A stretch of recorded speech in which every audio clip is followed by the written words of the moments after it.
The envelope had no return address. Just 2 words. Given this. Brad didn't know the sender. But when he read the letter, he booked a flight to Africa the same night. It was just another quiet afternoon in Los Angeles. Brad Pitt was at an old storage unit he hadn't visited in years.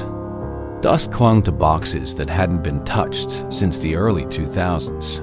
Most of it was junk old scripts, photographs, faded posters from films that had long since faded from conversation. But at the bottom of one wooden crate, hidden beneath a stack of personal journals, was a small, yellow envelope. No address, no stamps, just 2 handwritten words on the front in faded black ink. Given this. Brad paused. The handwriting was familiar, though aged. He turned the envelope over. No name, no return. The paper was old, but it hadn't been weathered. It felt intentional, like someone had planned for it to be found later. He looked around, half expecting someone to pop out and say it was a joke. But he was alone. He opened it. Inside was a folded letter, written in the same slow, careful handwriting. The first line stopped him cold. If you're reading this, Brad, I'm long gone. But what I couldn't do in my life, I'm asking you to do now. It was from a man Brad had once known. A quiet, older activist he'd met in his early days before fame took over. He had no social media, no spotlight, no headlines. But he carried a fire in his heart, the kind that burned quietly. They had met briefly during an outreach program for struggling black filmmakers. Brad had been invited by a friend, curious and unknown at the time. And this man, he had spoken not about film, but about Africa. About pain, about truth. Brad hadn't thought of him in years. But now, this letter held a message from him. And it wasn't addressed to Brad. It was addressed to a name he'd only recently heard on the news.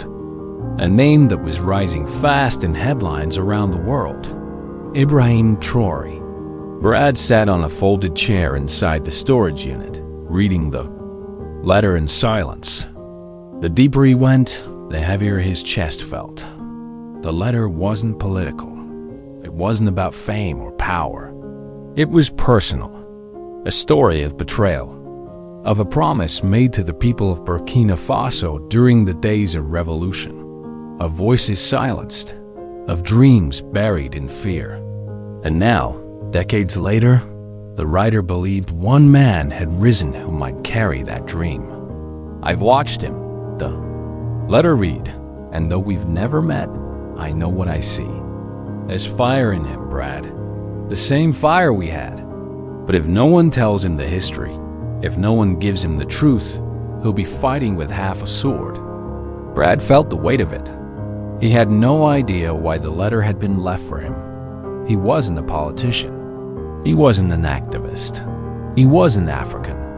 But somehow, this dying man had trusted him with something real.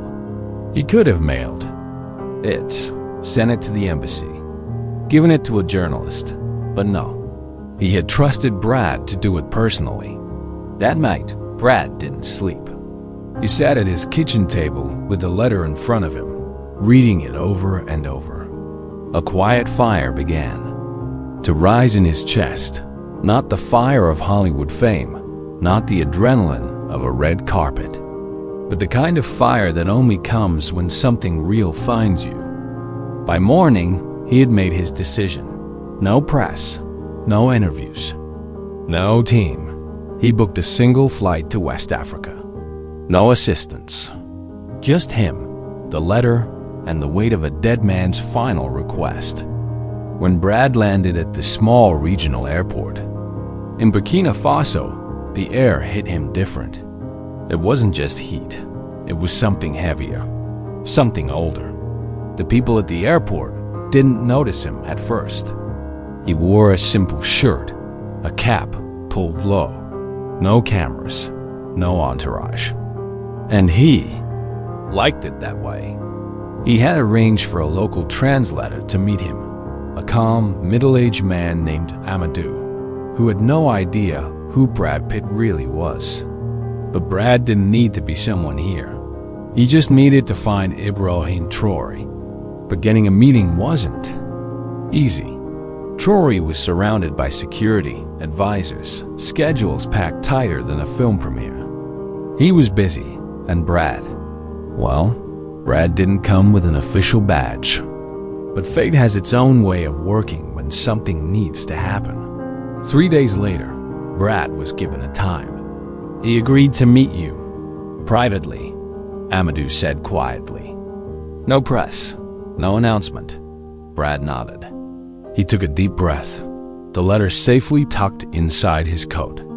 He wasn't sure what he was about to walk into, but deep down, he knew something real was coming.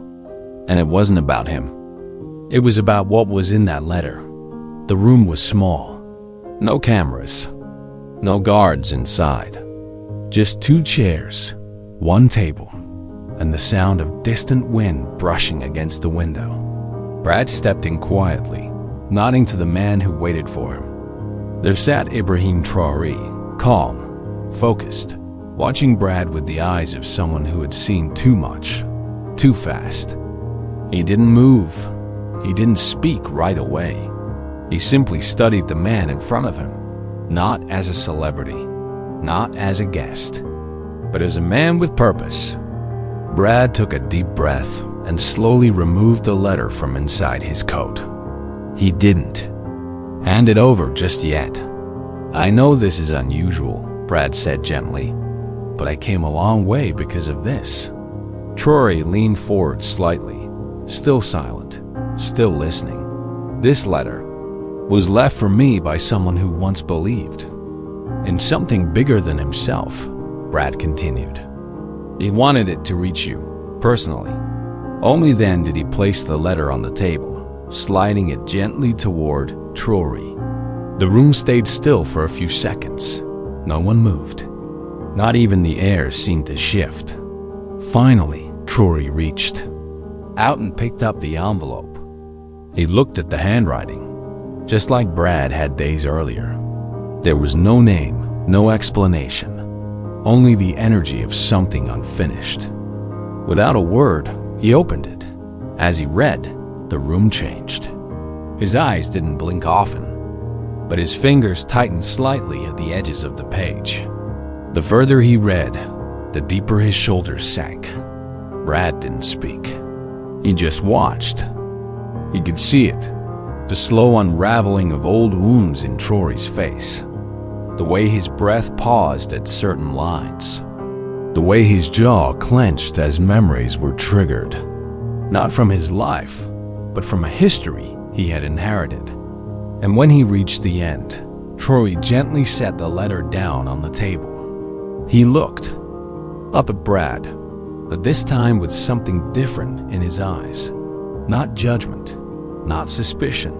It was something closer to pain, mixed with understanding. My father spoke of this man, Traoré said quietly, voice deep and thoughtful.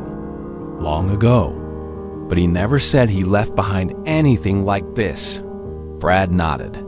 He didn't want attention. He didn't want noise. He just wanted someone to finish what he started. Traoré's eyes drifted to the side. So many of us carry ghosts, Mr. Pitt. But this feels like one that waited for the right time. There was a long silence. Then Brad spoke again, slowly, almost, as if thinking aloud. I've spent most of my life surrounded by stories, in front of cameras, saying lines someone else wrote. But this letter, this is the first story that felt real, like it chose me. Traoré nodded once. He leaned back, folding the letter carefully, respectfully, and placing it back in the envelope. You didn't have to come here, he said. I know, Brad replied, but I had to. Outside, the sun was beginning to set, casting golden light through the window. Dust floated in the air like memory, silent and constant. Traoré stood up. "Walk with me," he said. Brad followed. They moved through a quiet path just outside the compound, away from the noise of the city, away from the guards and the eyes of the world. Just two men, walking. Traoré pointed toward the hills in the distance. "Do you see that land?" Brad nodded. "That's where my grandfather was buried. He died before I was born, but they say he never stopped fighting, even when the world forgot his name." He paused, then added, "He used to say, if your words die with you, they were never truth. But if they live on in someone else, they become legacy." Brad let the words sit with him. "I never met your friend," Traoré continued, "but I think he wanted his words to live through both of us, not just me." Brad looked at him. "I think you're right." They walked for a while longer. No big statements. No deals. No political moves. Just two souls reflecting on something bigger than themselves. And as they reached the end of the path, Traoré stopped. "You've done more than deliver a letter," he said quietly. "You brought a voice back to life." Brad looked at him, eyes soft. "I didn't come here to be seen. I came to listen." Traoré nodded, and for a moment, he smiled. Not the smile of a leader, but the smile of a man who, just for a second, didn't feel so alone. That night, Brad returned to his hotel. He stared out at the stars above Burkina Faso, thinking about how far he had come. Not just in miles, but in meaning. He didn't feel like a movie star. He felt like a messenger, one who had finally delivered something worth more or applause. He opened his journal and began to write. Not a script, not a speech, just a few honest words. Some letters don't just reach the right person, they reach the right soul. The next morning, the air was still. Brad stood on the hotel balcony with a cup of tea in his hand, watching the slow rhythm of the street below. Vendors setting up stalls, children laughing in the distance, the occasional motorcycle humming past. Life in Burkina Faso moved differently. Not slower, just deeper. The meeting with Traoré kept replaying in his mind. It hadn't been dramatic. No headlines, no camera flashes. But something in that quiet walk, in the way Traoré carried the letter, had left a mark. Brad wasn't used to this kind of silence. Hollywood was loud, always chasing, always rushing. But here, things stayed with you. Moments echoed longer. He sat down and pulled the letter out of his coat again. Even though he had already read it, even though Traoré had now read it too, Brad felt like it still had more to say. Like there were parts he hadn't fully understood yet. Later that day, Amadou, the translator, knocked on the hotel door. "You've been invited," he said. Brad looked up. "Invited?" "Yes," Amadou nodded. President Traoré asked if you would join him for something important, something personal. Brad didn't hesitate. Of course. No questions, no schedule. He just got ready and followed. They drove for over an hour, out of the city, past small villages, through stretches of dry land and scattered trees. The further they went, the more isolated it felt.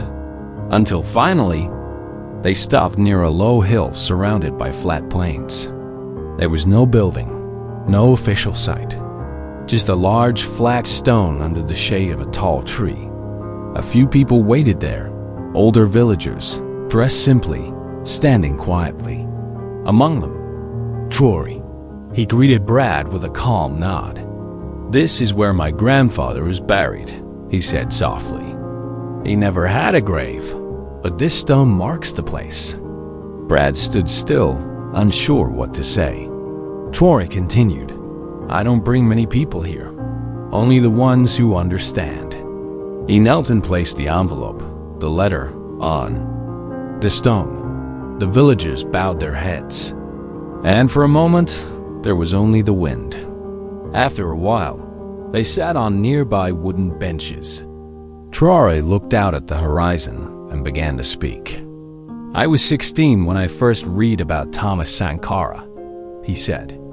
"And I remember thinking, how can a man who tried to give everything to his people be forgotten so fast?" Brad listened quietly. "I didn't want to lead," Traoré admitted. "I just didn't want to be silent anymore."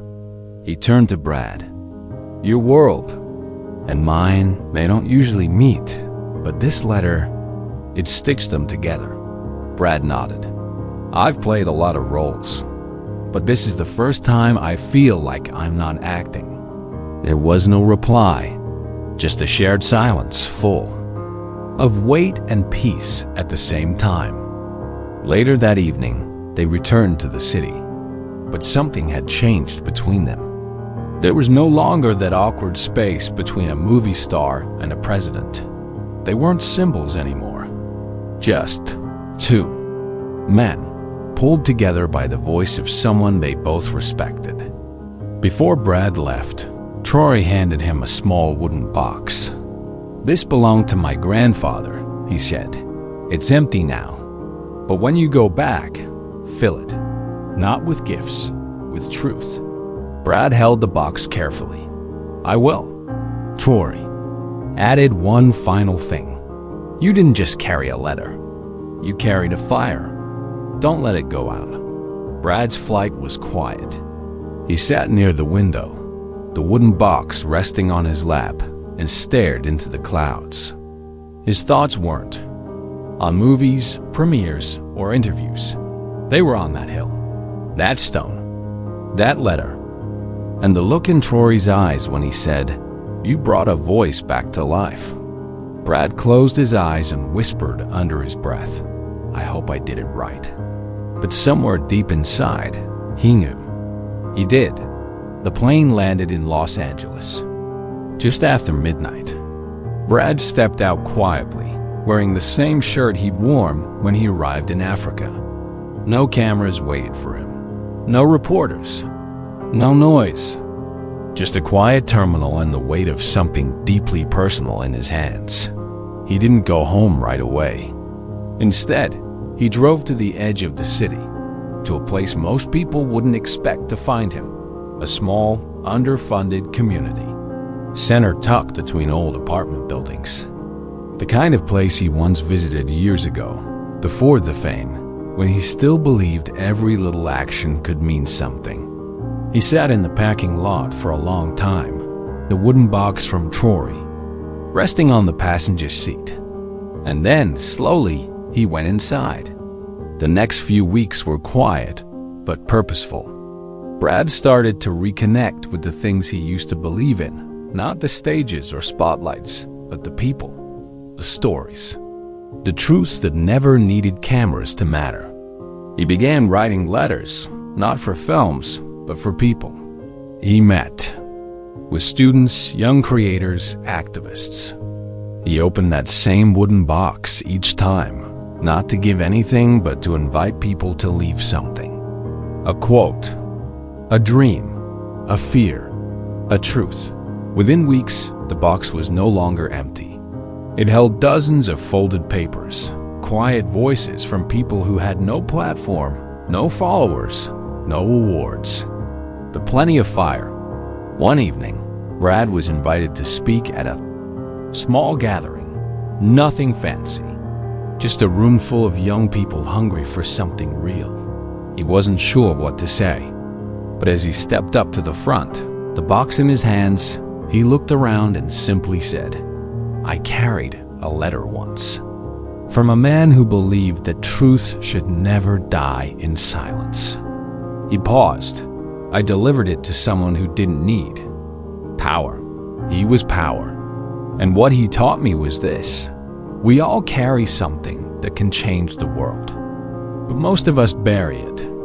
The room was silent. Brad opened the box, showing the dozens of folded papers inside. "These aren't my words, they're yours. And this box, it's going to keep traveling, from city to city, country to country, until every truth inside it finds the place it belongs. Months passed.